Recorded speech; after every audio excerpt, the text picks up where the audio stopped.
Uyinkosi ephakemeyo, bongeni uJesu ngezwi kaNkulunkulu Efesu chapter 5 verse 25-27. Izwi lenkosi liyala amadoda lithi, madoda thandana umkenu njengalokhu noKristu ulithandile ibandla. Indoda kufanele ithande umkayo njengoba uKristu elithandile ibandla. I-challenge ke ebhekene nathi thina madoda, umbuzo uthi uyamthanda yini umkakho njengoba uKristu elithandile ibandla na? Ungamfela yini umkakho njengoba uKristu walifela ibandla na? Ungazidela yini wena njengoba uKristu wadela intokozo ezulwini? Wehla sho njalo amaHebrew 12 verse 2, wadela intokozo ezulwini wehla wazothabatha isimo sokumuntu. Ungumqalisi nomphelelisi wokukholwa wethu. Ngakho-ke indoda mayithanda umkayo exactly the same way as Christ loves his church. Ngakho-ke i-challenge ebhekene nanoma nobani oshadile, mhlawumbe umuhle uma ungashadile ungowesilisa, ngoba i-challenge inkulu kakhulu. Ngoba uma ungamthanda umkakho ngendlela efanayo noKristu ethanda ibandla, kusho ukuthi awenzi kahle. Asikwazi-ke lokhu kungenzi kahle, kungaba yisono sokwenza ungangeni ezulwini. Uma ngibheka nje ngaphela masekula ezwini ukuthi thanda umkakho exactly the same way, uma ungawenzi lokho usenkingeni. Ake siqhubeke sizi ukuthi indoda kufanele yenzeni noKristu wenzayo. Lithi-ke njengalokhu noKristu ulithandile ibandla wazinikela ngenxa yalo, verse 26, ukuba lingcwelise alihlambulule ngesigezo samanzi ngezwi. Siyavela-ke le ndaba ukuthi izwi liyisigezo samanzi. Njengoba sihlezi phansi manje la silalela izwi, uKristu usemsebenzini ugeza ibandla lakhe. Ngaba iphutha elikhulu emva kwenkonzo, uphume wena la ingekho into ekuthintile. Uzobe ungathintwanga ngobabuthe bandi, uzobe uthintwa umoya ongcwele. Ngaba iphutha elikhulu uma uzophuma la ungazange ukhombe umunwe kamoya ongcwele uthi wena awukwenzi lokhu. Wena hamba uvuma lesi sono, ngoba izono aziyekwa zingavunyiwe. Khona abantu abenza iphutha elikhulu abayeka izono bengazivumile, sihlezi bazosithola. Ufunda amaHubo 32 verse 1 and 2, lithi ubusisiwe siphambeko sakhe siyekelwe, nosono sakhe sithethelele. Sithethelele isono ngokusivumile, asithethelelwa ngokusiyekile. So ngengizwele abanye khona la ekhaya lezwi bekhuluma ethi umuntu ngiyabonga ngiyajabula ngokungena ekhaya lezwi, ngiyabona izinto eziningi ziyawa ziyaqathaka. Ngidabuke mina ukuthi izinto uma yiqathaka ziwa zingavunyiwe, akusebenzi lokho ngoba zisangabuya zenzeke. uJesu ukhulumile ngesimo esinjalo, bathi umoya omubi ephuma kumuntu uyahamba ufuna indawo yokuphumula, nqamula indawo, uma ungayitholi ubuyele endlini yakhe. Afika abheka abona ukuthi into ihlotshisiwe ayinamuntu. Hamba umoya omubi ayofuna omunye, ofuna abanye abayisikhombisa ababi kunaye. Kusho ukuthi uma kade unedimoni elodwa uzoba no-8 ngaleli belivele likhona. So kusho ukuthi-ke ngamanye amagama asingathi izinto ziyaqathaka, izinto ziyawa. Kade ngigqoka kanje sengelanga ngena ekhaya lezwi angisagqoki kanje. Ungakuvumile lokhu uxolise phambi kaNkulunkulu, ngoba lento le ihamba indlela ende lento yokugqoka. Sithi okwamanje uxolise kuNkulunkulu. uNkulunkulu useyodlulisa, adlulisele kubo bonke abantu emhlabeni abake bakubona uhambaze, akuxolisele kubona ngomusa wakhe. Ngoba kunezinto esizenzayo kanti abantu bayabuka, abantu bayalimala, abantu bayakhubeka. Ngibajabukeleke ngazi ngoba nami sengiyingxenye yabo labantu abavela komabonakude, ngoba nami ngivela ku-YouTube. Ukuthi abantu abavela ku-YouTube bavele kuma-social media benqunu, mayisephenduka uyoxolisaneni laba bantu. uyosivumaneni lesisono. So ke yikho ke kufanele uyiqaphele into oyenzayo, kodwa ungajajuliswa ukuthi ziyaqathaka ziyawo izinto. Jajuliswa ukuthi isono sivumile wathethelela. Ngoba othethelela izono uzongena ezulwini, akusiyena oziyekile, kodwa othethelela. Ungaziyeka nje uziyeke, kodwa ngeke ungene ngoba uzenzile awuthethelela. So ke lithi izwi lenkosi ke uKristu alingcwelise ibandla lakhe, alihlambulule ngesigezo samanzi esiyizwi. 27 ukuze azimisele ibandla elinenkazimulo elingenasihla nambimbi nanto enjalo, kodwa libe ngcwele lingenaqala. Sibuka kumsebenzi wenze uJesu ebandleni, uyalingcwelisa alihlambulule ngezwi. Umbuzo uthi mina ekhaya ngaphambi kwanilale, wena baba njengenhloko ufanele uhlambulule unkosikazi nabantwana ngezwi. Uyalifunda yini iBhayibheli ngaphambi kokuthandaza? Noma wenza njengami? Mina ngilifundi ngesizathu. Lifunda omama nabantwana nabazukulu. Ngebatshela into kodwa ngeke ngithe ngimshumayeze sonke bese ngizomshumayeza ekhaya. Wena ubashumayizayo. Ubaba njengenhloko akalihlambulule umuzi wakhe ngesigezo samanzi esiyizwi. Baba kufanele abe yilida afunda iBhayibheli, sebengalandela nabanye ngezinye insuku, kodwa ubaba akabe ingxenye yokuhlambulula umndeni wakhe ngesigezo samanzi esiyizwi. Yoba necala baba uma ungakwenzi lokho. Siyakuthola nasenkulumweni kaPawulu ekhuluma nomgciniziboshwa kwiZenzo chapter 9, emva kokuba beshayiwe benosila badumisa ubusuku bonke, bazamazama ijele, iselo zejele, bazamazama umhlaba, zakhuleka zonke iboshwa. Elela umgciniziboshwa, uma ivuka umgciniziboshwa ubona iminyango ivulile, iboshwa khona esonto siboshiwe kodwa zikhona. Ubalekele enkembeni efuna ukuyibulala, wathi uPawulu umazibulali sikhona sonke. Akekho ophumile, yasikhala indoda ethi ngenze njani kube ngisindiswe na. Ufuna ulalela amagama aphendula umgciniziboshwa baba. Wathi kholwa inkosi uJesu khona wena nomndeni wakho uzosindiswa. So kusho ukuthi umuntu okhiye womndeni uthi usindiswe ubaba. Kholwa wena nomndeni wakho uzosindiswa. Uma ungakholwa wena baba, umndeni wakho icala phezu wakho. Vice versa ke kholwa umama usindiswe ingane ubaba akasindisiwe, ibuhlungu ke leyo nto. Kodwa the onus is on the father. Umthwalo kubaba ukuthi kube uyena obonayo ukuthi umndeni wakho uyasindiswa, ukuthi qale yena alide umndeni ulandele, because a leader is a leader because he has got followers. So ubaba ngasonke isikhathi une-following kuba umndenini wakhe. Then uzofika phambi kaNkulunkulu ubuzo kuthiwe obani labo ukuthi iy'ngane zami kuthiwe ziyaphi ukuthi zesihogweni bebalandele, wena ububaholo basesihogweni. So-ke uJesu uyalingcwelisa ibandla lakhe alihlambulule ngesigezo samanzi ngezwi, nobaba kufanele enze njalo ekhaya. 27 ukuze azimisele ibandla elinenkazimulo lingenasihla nambimbi. Indoda kufanele ibone ukuthi unkosikazi akanasihla akanambimbi, kodwa uthola amadoda namhlanje wona ahleba amakhosikazi abo.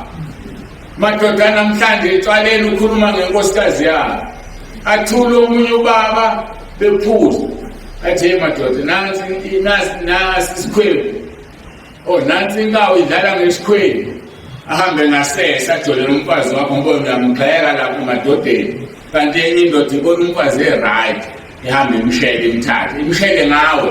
Uthi yazi ubaba lenka ubesitshela ukuthi wena nje, mina ngizokuphatha kahle mina. Vele ivume inkosikazi kanti wena uyidayisile. So indoda inalo ilungelo lokukhuluma kabi ngomkayo, ngoba wena ndoda kufanele ungcwelise unkosikazi wakho, angabi nambimbi, angabi nacala. Izinto ozibona ezi-wrong umtshele, uma ukuthi ukuphekela kabi musuphume ufuna ukudla ngaphandle, akube umtshela ukuthi ufuna pheke kanjani ukuze uhlalela ekhaya. Zilungisele inkosikazi yakho yalando wena wayiletha la.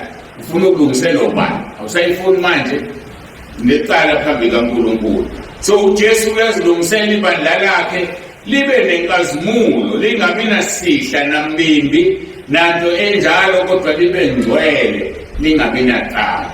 uJesu Kristu inkosi, uJesu Kristu inkosi, uJesu Kristu inkosi. Athi kuverse 28 kanjalo amadoda afanele ukuthanda umkawo njengemizimba yawo.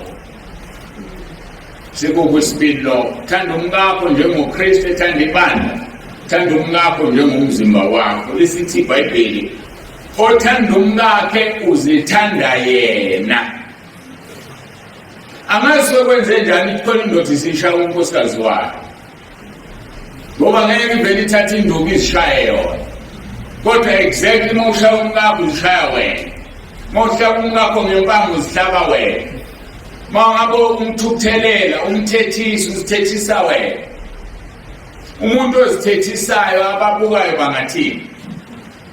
Ngisho ezithethisa yena njengokuzithethisa ngathi uyahlanya ekhanda ngithi. So kuthi amadoda akathethisa umkawo ayahlanya emakhaya. Amadoda ahlule kubekezelela inkosikazi yakhe uyahlanya ekhaya. Kufanele sibekezelelane, sithethelelane, ngoba noKristu wasithethelela. Basekolose chapter 3 verse 13, sibekezelelane sithethelelane ngoba noKristu wenze njalo. And ubeke kwaqala uJesu kuMatthew 6 chapter 6 verse 12, 14 and 15, ukuthi umuntu ongathetheleli naye ngeke athethelele. Imile ngelonda igudlu, noma ngingama la epulpit mangingathetheleli ngeke ngithethelele. Ngakhumbula omunye umfundisi owayeqabene nomunye ehambe ekhuluma athi ngisho sibanibana ngeze segaqa ngamadolo la ngeke ngimthethelele. Uyaphila lo mfundisi ekhanda lakhe, engasekho usashona, washone nalelo qhubu, esebenzile umsebenzi kaNkulunkulu, wahlola ukuthethelela. Sesihogweni uyasha, and uthadwela amakhola esihogweni angathetheleli, ayinqwaba ngoba wathetheleli. Ngakho-ke thethelela ukuze nawe uthethelelwe. Ngakho-ke thanda umkakho, mayonile umthethelele, nawe uzokuthethelela nenkosi uJesu ikuthethelele. Kanjalo amadoda afanele ukuthanda umkawo njengemizimba yawo, othanda umkakho uzithanda yena. 29, ngokuba lapho wake wazonda yakhe inyama ke uyayondla ayiphathe kahle njengalokhu noKristu enza kulo ibandla. Uyamondla yena umkawo, uyamondla yena umkawo. Sisale imalake namhlanje madoda, sinamakhosikazi asebenza ngithi, bathi iBhayibheli alisho ukuthi osebenza ungamondli. Alisho ukuthi ungamondli. And kwenye indawo thothi inkosikazi ihola kakhulu kunendoda. Hambe uyohola 1,000 lakho, thatha 500 rand kulona, wondla umkakho umnike, hola yena 20,000. Mnike ngoba izwi lisho njalo. Sekukuyena ukuthi-ke uyibuyisa kanjani ungasaboni, esekudabuleka iselelo 500 rand lohola 1,000. Kodwa izwi lithi mondle, ngoba uma ungamondli unesono. Isono asingene ezulwini, asikho esincane nesikhulu, asikho esihle nesimbi. Isono isono kwaphela. And into ebuhlungu ungesono, you don't have to give reasons why you did that sin. Hayi azikho izathu. Ngeke uthi angikondlanga unkosikazi wami ngokuhola kakhulu ngoba ngeke uzukubuza lokho. Izovele ithi wesibanibani awumondlanga umkakho sekuphelile. And awunayo ichance yokuphendula ngoba uNkulunkulu uyamsaba. Mawufunda iBhayibheli bonke abake baba sebukhoneni bakhe lithi izwi lenkosi bawa ngobuso ezinyaweni zakhe. Bathi angichaze lento yokuwa ngobuso ngoba abantu abazalwane bayathanda, bazithanda ibonakaliso. Mawufunda iBhayibheli at any given time makukhulunywa ngokuwa umuntu uwa ngobuso. Johane umpostoli esesiqingi sasePatmos uthi nganele ukumbona ngawa ngobuso ezinyaweni zakhe. Niyakunderstand ukuwa ngobuso? Ukuwa ngobuso la khona abathi cha ufuna ngidemonstrate. Ukuwa angizokuwa lo. Ukuwa ngobuso kuwa kanti. Ukuwa ngobuso lo. Uwe ngobuso ezinyaweni zakho mangile noma uwa ngobuso enyaweni zami uzowa uthi ikhanda lizela enyaweni zami. So ukuthi konke ukuwa ukuthi okwamadimoni nabafundisi bebuyisa abantu. Ngiyakutshela-ke nokwamadimoni ufundisa vele dinqe umuntu abheke phezulu. Bantu bawa ngobuso in the presence of God. But in the presence of the devil they fall backwards. Samna uswa kwawe etendele elithisi owaziva owiswa amadimoni. Ukadele leyo nto funde noma ikuphi nakuDaniel lo Daniel uthi ngawa ngobuso ebona umbono ngoJesu noma ikuphi eBhayibhelini bonke bawa ngobuso ezinyaweni zakhe akekho wanyovana mawanyovana uswa amadimoni. Jesu akakaza wisemuntu kodwa ngwazi lo moya wabafundisi balokhulekela abantu bayawa. Jesu engazange wisemuntu ngoba nalaba bawa ngobuso bawiswe ipresence yakhe ukukhona babo. Ngikhuluma-ke ngokuthi ngeke ukuthola ithuba lokuphendula ukuthi inkosi angimondlanga ngoba yakhola kakhulu ngoba uzokusaba nokumbheka lithi iBhayibheli akabhekeli uzokutshela into akutshela yona sekuphelile njalo. Ngakho-ke ake silenzeni izwi njengoba linjalo makuthiwa yona inkosikazi yakho yonke uma uthi awusebenzi yasebenza zama imizamo yokusebenza enganamakhosikazi ayemisile imizi ahamba ezikoleni ayodayisa amagwinya enze yonke. Ubani wathi indoda yawadayisa amagwinya? Hamba esikoleni ayodayisa amagwinya onke umfazi wakho ngoba unecala longamondi umngakho. Lithi iBhayibheli verse 29 ngokuba kakho-ke wazonda yakhe inyama kepha uyayondla ayiphathe kahle njengalokhu noKristu enza kulo ibandla ngokuba singamalunga omzimba wakhe. uJesu Kristu inkosi. uJesu Kristu inkosi. Bese lithi le-31 ngenxa yalokho umuntu uyakushimisa nonina anamathele kumkakhe labo ababili bayobanyamanye.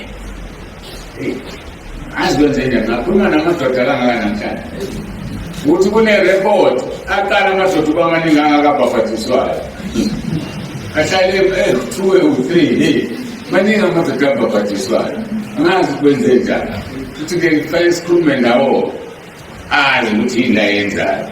Lithi-ke ngenxa yalokho umuntu yoshiyise nonina namathele kumkakhe. Bangaka abantu abahlulwa yileliso?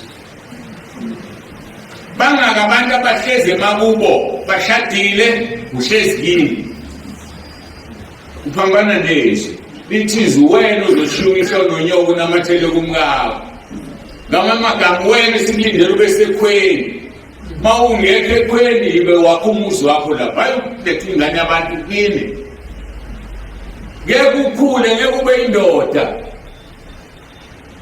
Angazi uma niyangizwa kodwa hayi angizwa mangithi ngeke ukukhulu ube indoda ake sidramatize le nto angazi ukuthi indaba ngoba ngishadisa ngakhuluma ngezomshado. Ukhulela ekhaya wena kini angithi uyingane ubaba ukhona umama ukhona uyakwazi ukwenza intando yakho kodwa usukhulile uganiwe kodwa ukwazi ukwenza intando yakho. Le ngane abantu ekhule lapha kubo ikhulisiwe yafundiswa ukuthi unkosikazi uba unkosikazi kanje angithi emva kwalokho uyayithatha wena uzoyiletha izoba ingane la izoba inkosikazi kanjani la ekhaya kubona wakho ngoba akakwazi ukushaya imithetho lo muntu. Wena ufanele uphume la kini ukuze ukhule ube indoda ukhulile noma ungaba no-50 mawuhlezi kini uyingane. Nalo muntu abantu omlandela lapha kubo ulande efuna ukukhula kumuzi wakhe akakwazi ukumuzi wakhe kodwa mayithi ubeka ife njanje athi uma ngabe mntanami akwenziwa lokhu la ekhaya okwenza kwakho umuzi enze njani ngoba akanawo enze njani. Ithini esidale inkinga kumakhosikazi ethu lithi izwi yokuphuma kunamathele kumkakho ushiwe ihlo nonyoko wena ubashiyile bese izinto ziyabhedaka qhamuka kodwa athi ngiyazondwa mina la ekhaya osisi abangifuni osikwiza abangifuni vele bakwazi ukumfuna bazomfunelana ngoba uyintandokazi uzothanda umama la ekhaya ngaphezulu kwabo abakhulela ekhaya abanye babo babuye emendweni bala ekhaya yabona umademeje lwenzayo engafuni ukuphuma emakhaya bobaba phuma ekhaya wakho umuzi wakho khona le ngane abantu izokhula naye yakho umuzi wayo nawe uyakhula ushaya imithetho oyithandayo nayo njengomama ushaya imithetho oyithandayo akakwazi ukushaya imithetho kini nawe ukwazi kini uyakhula uyaguga manje uhlezi kini ihlazo leli ngenxa yalokho umuntu oshuyise nonina namathele kumkakhe labo ababili bayokubanyamana ikhona le genge encane engizama ukubona engikhulumeni kweqa niyazi ukuthi yini enye ehlakaza imshado yilento ukuthi omama amakhosikazi ethu abe omama bethu azuma niyangizwa inkosikazi ibe umama wakho ngamanye amagama senifikelana engasayenzi inkonzo senifikela icontrola khona akasahlonipha akasathobi sekushayela imithetho sewumama wakho nathi-ke vele bese sithini sithi wemama sho unkosikazi wakho si-wrong nami ngiyasho si-wrong lalela lithi izwi lenkosi uyoshiwise nonina namathele kumkakhe immediately sewumama kimi egazini lami kusebenza igama elashiwo yizwi ngoshiya umama nginamathele kumkakhe siuyamshiya lo nkosikazi ngoba usewumama kuwe usofuna umkakho ngishilo ngathi angizwa usuyamshiya ngoba usewumama yekani makhosikazi kuba omama kobaba yekani ubashayela imithetho bathobeleni ngoba ushaya umthetho unina mawusunini uzokushiya ekulo ngamshayela umthetho omnika uthando athi mayethi ucela inkonzo ngikhathele mina ngiphuma emsebenzini uzoya kulo ongakhathali ngoba wena usumama wakhe akakwazi ukucela inkonzo kunina uyicela kanjani inkonzo umama wakho yekani ukuba omama emadodeni ngoba uyoshiwise nonina manithele kumkakhe manje semshiyile lo mzele wena usunini uzokushiya futhi nawe ngoba unina manje afuna umkakhe amthole la izomthola khona yashuba le ndaba ngenxa yalokho bese 31 umuntu oshuyise nonina namathele kumkakhe labo ababili bayakuba nyamanye immediately wena uba umama kuye uzofuna zoba nyamanye nobani naye ene umhlukanisi usukhala gijima yakho efundisa umshado wami uyaphetha umshado wami Yesu anonina wena sethola umkakhe manje sebenyamana ungaphindi ube umama kumndodeni yakho unkosikazi ngaso sonke isikhathi thobela indoda musuyishayela imithetho musuyishayela nje imithetho ngoba lokho kuzokwenza ukhokhe dearly ngomshado wakho and uthando likinga ongakazi uzuyibona manje lokhelela lapha yakhona oyedwa oqedayo loqedwa laba ababili ngisho ngamshaya ofisa ukumshaya ngeke ashiyekise uthando yinduku nawe uyakwazi ukuphuma khona lapho ubuye ingane abazali bakho bakushaya bakukhathala bekuhlukanisa nomfana uhlukananga noma umfana bekuhlukanisa nentombi anihlukananga ngeke ngikuqeda uthando enye into so musuqala into ezodala ukuthi kokhele uthando samwele ngoba luzokuhlula ukucontrola loliya bese uyaqala ukuthi nawe wenza njengaye kanti ingane seyikhulile sezizobuka wena kaba ezimbukisi asidule la verse 32 lithi-ke le mfihlakalo enkulu kepha ngikhuluma ngoKristu ngathi uPawulu uyangizwa wayekhona senizwe imfihlakalo enkulu kanjani nami ngisho njalo verse 32 le mfihlakalo enkulu kodwa ngikhuluma ngoKristu nebandla exactly njengoba sikusho nje kunjalo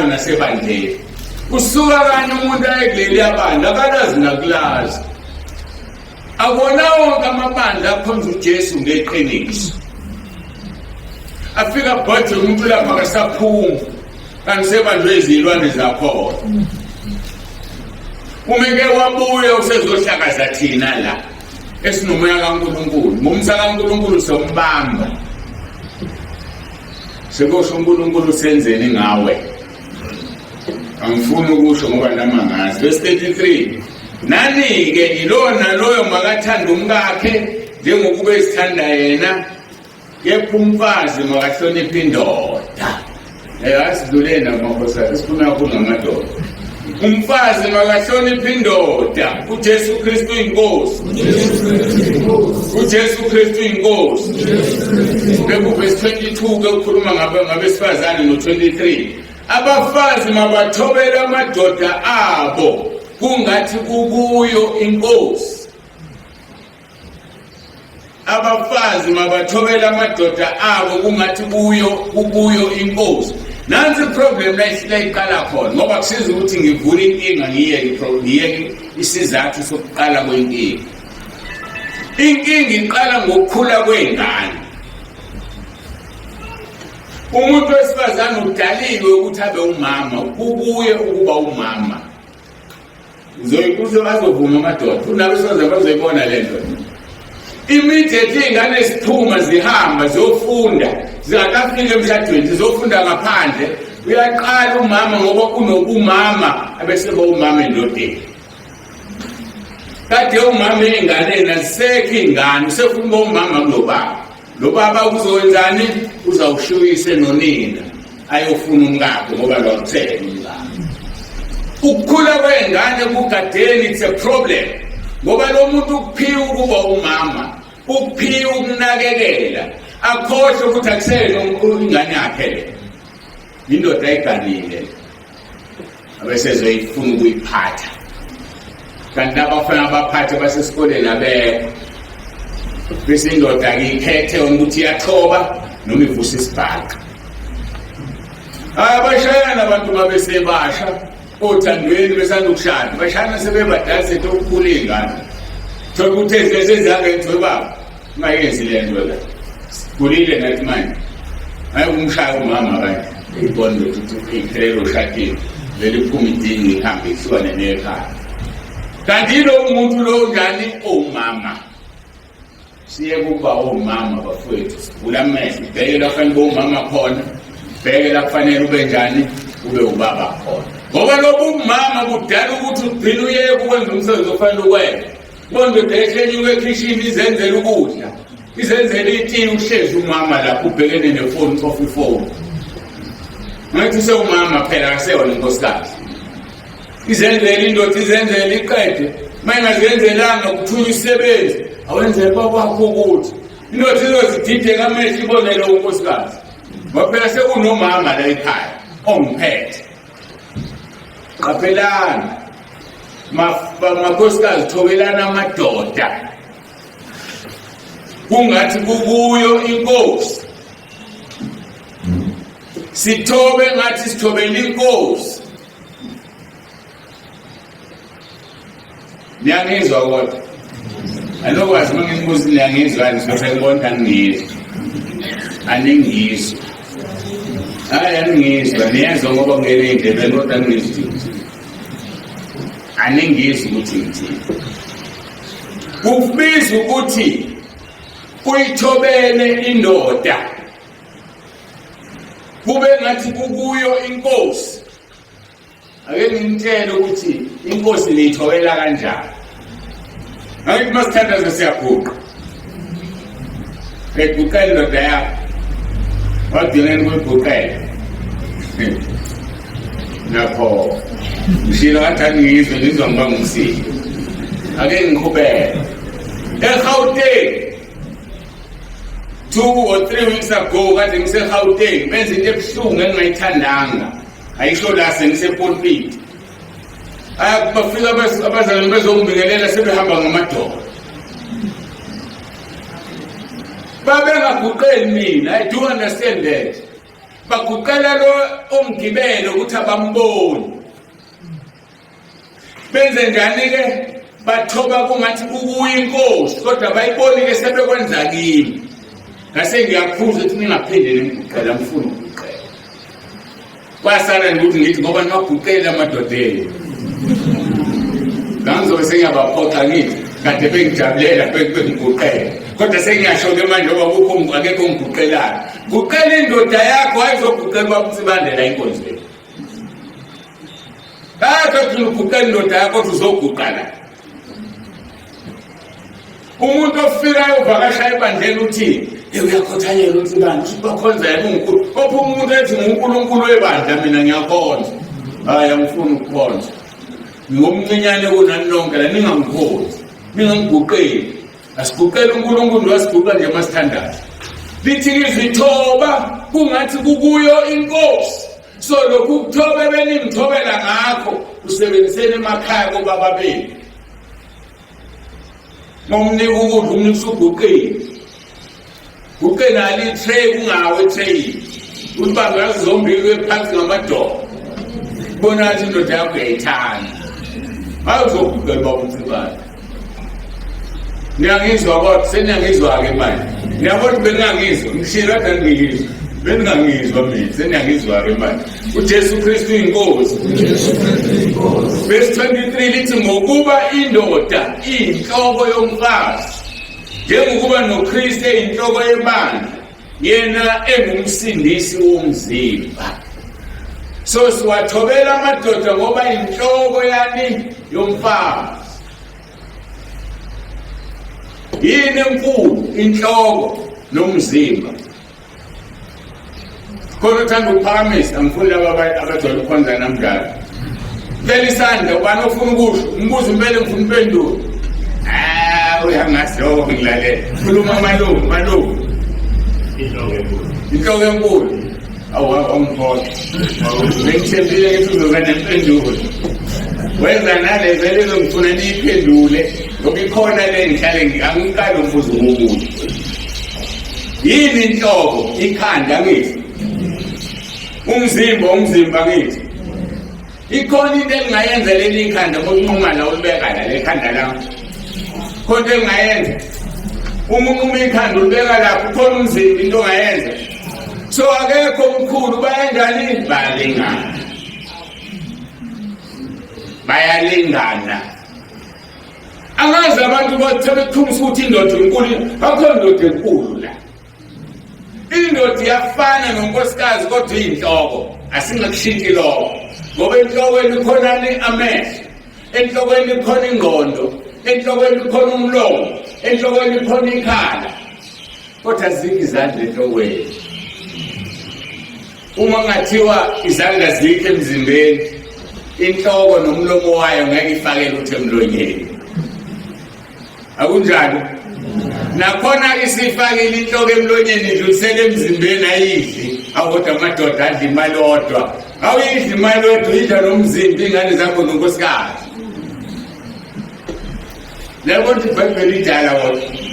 Indoda iyinhloko, unkosikazi umzimba. So inhloko noma idla idlulisele emzimbeni. Yini amadoda ahamba ophuza imali odwa? Kuyafika ekhaya kasenamali, umzimba ulambile. Kusho ukuthi iyagula leli ikhanda elinesisu, elidla liphelele lakulona, liyagula leli ikhanda ngoba linesisu. And aliqeda ukuba nesisu sodwa. Kuthi uthi nilinale ndawo yokukhipha ukudla etoilet lona leli ikhanda. Yabo ukuthi ngizolile leli ikhanda. Asingangizoli madoda. Asimuyele imali sidlulisele ekhaya. Sikhombisa ukuthi umzimba onendawo yokukhipha etoilet. Umzimba onezandla, umzimba onenyawo ikhanda elindawo mangabe inyawo zingekho. Usungithethe inhloko isemqoka. Asiyekeni ukuzazi ukuthi madoda sisemqoka kunabantu besifazane. Silingana nse kodwa ukuthi siphiwe izinto ezingcono ezikwazi ukuthi ubone umzimba ukuthi uyaphi. Umzimba ukwazi ukukhuluma ngenhloko izinto eziningi zenzeka la. Kodwa sisemqoka zenzeka phi emzimbeni. Semqoka bakhona abafowethu abangabona emehlweni. Kodwa bayahamba. Akunjalo? So futhi ayikho indaba yokuthi ithi indoda ingcono kunowesifazane siyafana abafowethu. iBhayibheli licacisile angazi sobeshumayela ivangeli abathi indoda eyinhloko esibethi indoda enkulu akho ndoda enkulu bethene bephendula lelizwe lithi la uPawulu ethi owesifazana angafundisi ebandleni akushiyo ukuthi angashumayeli kuthiwa angafundisi khona umahluko phakathi kokushumayela nokufundisa ngangayichaza ke lo nkonzo angizongena kuyona asibuyeke size endabeni yethu